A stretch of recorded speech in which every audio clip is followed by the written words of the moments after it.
High বন্ধুরা, সবাই কেমন আছো? আমি জানি আমার বন্ধুরা সবাই ভালো আছে। বন্ধুরা, আমরাও সবাই ভালো আছি। এখন থেকে ভিডিওটা শুরু করলাম, প্লিজ স্কিপ না করে পুরো ভিডিওটা দেখো। আশা করি তোমাদের খুব ভালো লাগবে। তো মা মেয়ে দুজনে মুড়ি বেড়েছিলাম খাবো বলে, দোকানে কাস্টমার চলে এসেছে। মা বললো তুই খেয়ে নে, আমি পরে খাচ্ছি, কাস্টমারটা দিয়ে নিই। তো কী করবো, একাই মন খারাপ করে খেলাম। খেয়ে রে কী বলতো, শাক বাছতে চলে এসেছি। এগুলো কী শাক বলো তো? এগুলো গিমা শাক। দেখো একদম লকলক করছে, মনে হচ্ছে না কাঁচাই চিবিয়ে খেয়ে নিই। আমার তো তোমরা জানোই যে কোনো তিতো খেতে ভীষণই ভালো লাগে, ভীষণই ভালো লাগে। শাক খেতে তো ভীষণ ভালো লাগে, কিন্তু বাছতে আমার গায়ে জ্বর, জানো তো আমার শাক বাছতে একদম ভালো লাগে না। সত্যি কথা বলছি, আমার শাক বাছতে একদম ভালো লাগে না। তবে হ্যাঁ, তোমরা বলতে পারো বৌদি শাক বাছতে ভালো লাগে না, খেতে তো ভালো লাগে। হ্যাঁ গো হ্যাঁ। যাই হোক, মাকে কুটিয়ে বেটে জোগাড় করে দিয়েছি। মা কী বলতো, রান্নাঘরে চলে এসেছে রান্না করতে। আজকে মা ভাইয়ের একটা পছন্দের জিনিস রান্না করবে। পছন্দের জিনিসটা সবার আগে রান্না করেছে, রান্না টান্না করে বলছে দেখ তো কেমন হয়েছে খেতে। সবার আগে আমাকে এক বাটি দিয়েছে, খেতে কিন্তু সত্যি হেভি সুন্দর হয়েছে। যাই হোক, মা তো রান্না করছে, আমি তরকারি টেস্ট করে কি করব, বসে থাকবো। জল চলে এসেছে এইদিকে, কী বলতো, খাবার জল, রান্নার জলগুলো ভরলাম, আর কিছু বাসন ছিল, বাসন ধুয়ে নিয়ে তো স্নান টান করে রেডি হয়ে গেছিলাম। এইদিকে দেখি না মায়ের রান্নাও হয়ে গেছে, বাবাও দেখি চলে এসেছে। বাবা স্নান করতে গেছে, এদিকে তাহলে বাবা স্নান করতে গেছে যখন, মা বল তুই এক কাজ কর, আসন টাসনগুলো পেতে নে। আসন পেতে নিচ্ছে, আর দেখো আমার ভাই ফোন ঘাঁটতে শুরু করেছে। এদিকে মা ভাত বাড়তে লেগেছে, ভাতটা বাড়া হয়ে গেছে। আজকে আমাদের কী রান্না হয়েছে বলো তো? আজকে আমাদের গিমা শাক ভাজা, শুকনো বাঁধাকপির তরকারি আর মাছের ঝাল। ওই ফেমাস তরকারিটা বলছিল না, ওই ফেমাস তরকারিটাই হচ্ছে শুকনো বাঁধাকপির তরকারি। এই তরকারিটা আমার ভাই খেতে ভীষণ ভালোবাসে। যখনই ভাই আসুক না কেন, তখনই মা এই তরকারিটা করবেই করবে। যাই হোক, দুপুরের পর অনেকটা টাইম কেটে গেছে, বিকেল হয়ে গেছে। তো মা ছাদে জামা কাপড়গুলো তুলে নিয়ে এসেছিলো। মাকে বললাম তুমি তাহলে আমাকে দিয়ে দাও, আমি গুছাচ্ছি। আর সত্যি বলতে দোকানে কাস্টমার এসেছিলো, বললাম তুমি কাস্টমার দিতে চলে যাও। মা কাস্টমার দিতে গেছে, এদিকে জামা কাপড়গুলো গুছাচ্ছিলাম। আর কি বলো তো, বড় প্যান্টগুলো একদমই কোমর শুকায়নি। দিয়ে কাস্টমার দিয়ে মা কী করেছে, দই আর রসমালাই নিয়ে বসেছে। বলছে চলো আয় খাবি।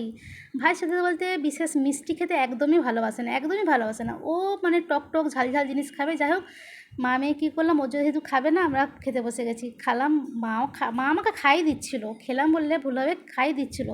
আর কি বলতো, লোডশেডিং হয়ে গেছে। আমি উপরে এসেছি, এসে দেখি না, ও বাবা, ভাই দেখি না ওর মানে আগে থেকেই ছাদে দাঁড়িয়ে রয়েছে। বলছে আরে কী গরম, ওই জন্য ছাদে চলে এসেছে। আমি ভালোই হলো।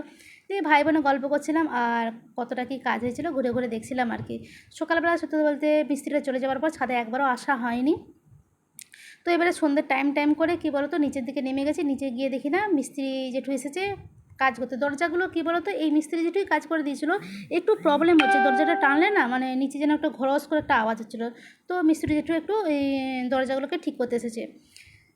ভাই চলে গেছিলো ছাদ দিকে নেমে, কিন্তু ভাই চলে গেছিলো এই যে ঘুগনি কিনতে, ঘুগনি আর চপ। আমার মুড়ি খেতে ইচ্ছা করছে না, মানে খিদে পাচ্ছিল না, ওই জন্য আমি খাবো না বললাম। ভাই বলে তাহলে তুই এক কাজ কর, ঘুগনি টাকা। আর সত্যি বলতে ওখান থেকে স্যালাড দিয়েছিলো, মানে শসা, গাজর, পেঁয়াজ, টমেটো নয়, ওই যে কাগজি লেবু দিয়ে খাওয়া দাওয়া করে মা মানে ডাক্তারখানা চলে গেছে। তো ভাইকে বললাম ভাই তুই তাহলে এক কাজ কর, আমাকে আটাটা মেখে দে, আমি তাহলে রুটিটা করে দিই। রুটি নয়, পরোটা। সবই আজকে ভুল হচ্ছে দেখো। বলবো বৌদি ভিডিও দিকে মন নেই নাকি। যাই হোক, ভাই কিন্তু এটা ক্যামেরাটা করে দিচ্ছে, বুঝেছো তো। ভাইকেই বললাম ভাই একটু ক্যামেরাটা করে দে না, পরোটাটা করছি। আর এই যে পাথরের দেখো বেলনি কাঠটা ভাই কিন্তু কিনে নিয়ে এসেছে। আমার এই পাথরের বেলনি কাঠ না ভীষণ ভালো লাগে, জানো তো। কাঠটা বেলনির যেটা বেলা হচ্ছে সেটা কিন্তু পাথরের নয়, এটা কিন্তু কাঠের। আর নিচেরটা পাথরের যেটা বেলা হচ্ছে, বুঝেছো তো। তো যাই হোক, আমার কয়েকদিন ধরেই একটা জিনিস খুব খেতে ইচ্ছা করছিলো, সেইটা কিন্তু আজকে রাত্রিবেলা হয়েছে। সেই জিনিসটা কী বলো তো? সেই জিনিসটা হচ্ছে, পরে বলবো। এখন কিন্তু আলুর তরকারি আর পরোটা খাচ্ছি, ঠিক আছে। আরে না বেশি তোমাদেরকে বেশি ওয়েট করাবো না। বলবে কী ফেমাস জিনিস? আরে সেরকম কিছু নয়, সিমুই বুঝেছো তো। আমার কয়েকদিন ধরে সিমুই খেতে ভীষণ ইচ্ছে করছিলো। মা বললো আচ্ছা ঠিক আছে, আজকে রাত্রিবেলা তাহলে এক কাজ করবো, পরোটা আলুর দম আর সিমুই হয়ে যাবে। তো আমার পছন্দের ডিশ হয়েছে, পছন্দের খাবার হয়েছে। আর দিনের বেলা দুপুরবেলা মানে ভাইয়ের পছন্দের জিনিস হয়েছিল, যে শুকনো বাঁধাকপির তরকারি আর ভাত। তো যাই হোক বন্ধুরা, এই ছিল আমার আজকের ভিডিও। আমার ভিডিওটা ভালো লাগলে লাইক কমেন্ট শেয়ার করে, আর বন্ধুরা সবাই ভালো থেকো, সুস্থ থেকো।